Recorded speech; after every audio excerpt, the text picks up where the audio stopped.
Pantula Ramamurthy. Why teachers are born not made. అవధూతలు, సాధువులు, సిద్ధులు ఇలాంటి వాళ్ళందరూ కూడా ఆల్రెడీ తయారయ్యే వాళ్ళమ్మ ఒడిలో జన్మిస్తారు. పుట్టిన తర్వాత తయారవ్వడం అనేటువంటిది జరగదు. సద్గురు సుబ్రహ్మణ్యం గారు శ్రీకాళహస్తీశ్వరుడు అనడంలో ఎటువంటి సందేహం లేదు. ఆయన చెప్పినటువంటి జ్ఞాన ప్రసూనాలు మనకైతే కళలో కాంతం కనకం తప్ప రెండోది రాదు. ఒక్కడికి అవే కావాలి. ముందు ఆ రెండు ఉంటే చాలన్నమాట. ఇంకా మిగిలిన లేకపోయినా పర్వాలేదు. కానీ సిద్ధులకి, సాధువులకి వాళ్ళకు వచ్చేటువంటి కళలు ఎలాంటివి అంటే మానవాతీతమైనటువంటి దైవశక్తి వాళ్ళ కళ్ళలో వస్తుంది. వీళ్ళు ఆ శక్తిని ఏదో అడుగుతుంటారు, ఆమె ఏదో చెప్తూ ఉంటుంది. తెల్లవారిన తర్వాత రాత్రి నాకు అమ్మవారికి ఇటువంటి సంభాషణ జరిగింది అని ఆయన చెప్తూ ఉంటే భక్తులు రాసుకుంటూ ఉంటారన్నమాట. ఇది శ్రీకాళహస్తిలో జరిగేటువంటి విషయం. కానీ సద్గురు సుబ్రహ్మణ్యం గారు సాక్షాత్ కాళహస్తీశ్వరుడే అనడంలో సందేహమే లేదన్నమాట. ఆయన చెప్పినటువంటి జ్ఞాన ప్రసూనాలు. నాటకాల్లో మనం ఏం చేస్తాం? నేను రాముడిగా ఉండి నటిస్తే ఎలా ఉంటుంది, కృష్ణుడిగా ఉండి నటిస్తే ఎలా ఉంటుంది అని మనం అనుకొని రాముడు కృష్ణుడిలాగా వేషాలు వేసుకొని నటిస్తాం. అది నటన. ఆ ఫోటోలో చూసి ఆనందిస్తాం.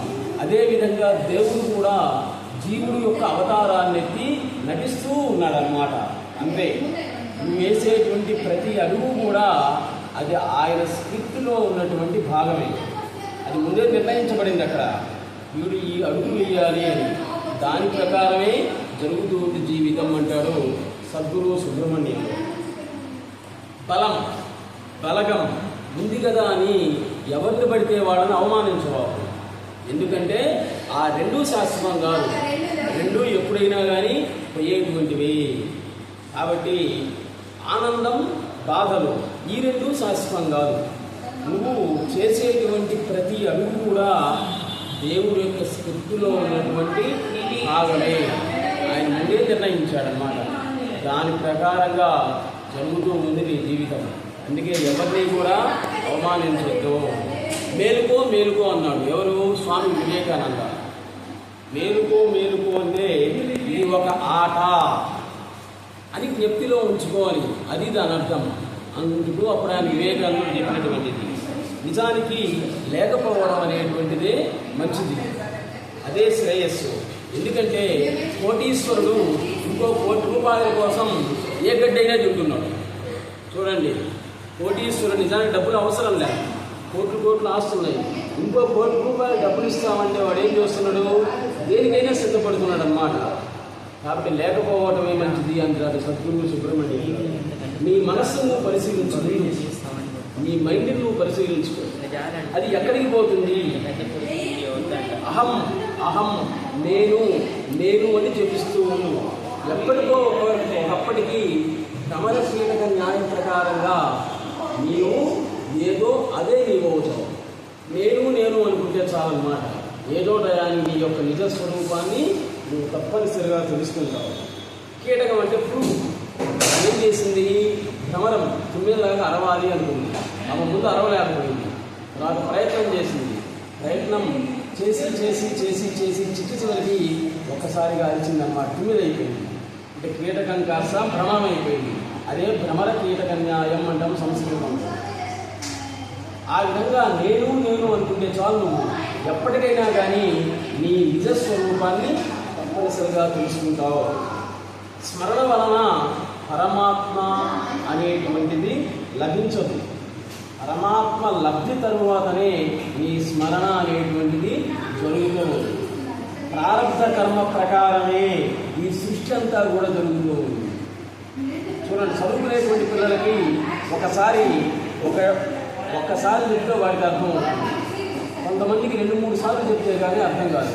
ఇంకొంతమందికి ఎన్నిసార్లు చెప్పినా కానీ అర్థం కాదన్నమాట. కారణం ఏంటి? ఆ స్క్రిప్ట్ అనేటువంటిది ముందే ఆయన రాసి పెట్టాడు. వీళ్ళ జీవితం ఇలా ఉండాలి అని. కానీ నువ్వు వేసే ప్రతి అడుగు కూడా దైవ స్క్రిప్ట్ ప్రకారమే జరుగుతూ ఉంది. ప్రారబ్ధ కర్మ ప్రకారం ఈ సృష్టి. అందుకే మౌనమే జ్ఞాని యొక్క లక్షణం. లక్షణం. మన ప్రమేయం లేకుండా ఉచ్ఛ్వాస నిశ్వాసం జరుగుతూ ఉన్నాయి, అంతే కదా. అదేవిధంగా ఆయన ప్రమేయం లేకుండానే ఈ సృష్టి స్థితి లయాలు కూడా జరుగుతూనే ఉన్నాయి. నిద్ర అనేటువంటిది ఒక బ్లాక్ హాల్ లాంటిది. జాగ్రత్తగా వినండి, నిద్ర అనేటువంటిది బ్లాక్ హాల్. స్లీప్ వేరు, డీప్ స్లీప్ వేరు, రెండిట్లో తేడా ఉంది. నిద్ర వేరు, గాఢ నిద్ర అనేది వేరుగా ఉంటుంది అన్నమాట. నీ గాఢ నిద్రలో ఉన్నప్పుడు ఆ కళ్ళలో ఎవరైతే కనిపిస్తున్నారో వాళ్ళతో నువ్వు కొట్టినట్లు సంభాషిస్తున్నట్లు ఉంటుంది. అప్పుడు నీ శరీరం ఎక్కడుంది? మంచం మీద. కాబట్టి ఇది దేవుడు, అది జీవుడు. కళలో కనిపించేటువంటిది జీవుడు, శరీరం ఉన్నటువంటి దేహం అనేటువంటి దేవుడు. యు ఆర్ గాడ్, అంతే. You are God, that is జీవుడు. నిద్ర అనేది ఒక పెద్ద బ్లాక్ హాల్ లాంటిది. తనతో సహా సర్వస్వం దాంట్లోకి వెళ్ళి లయమైపోతుంది.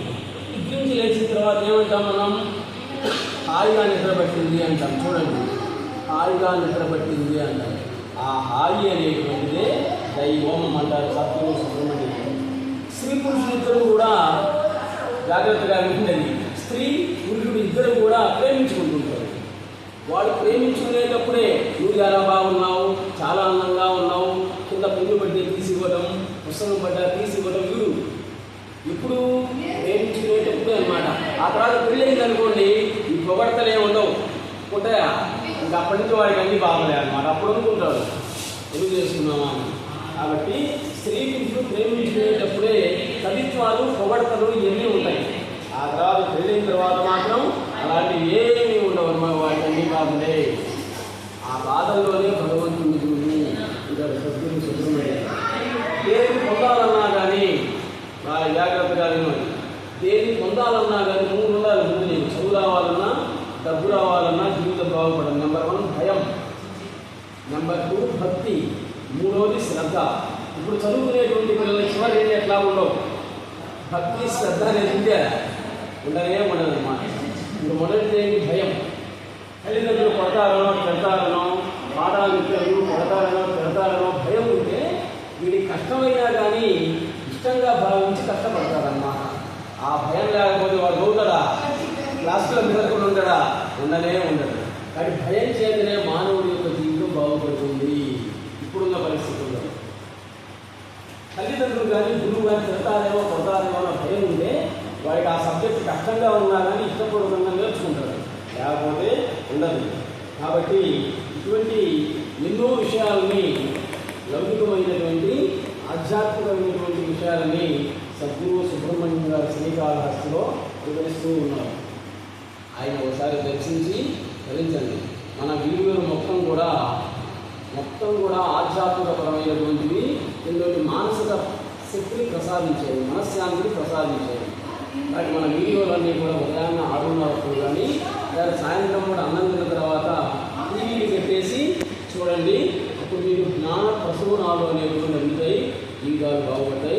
Please subscribe our channel. నమస్తే.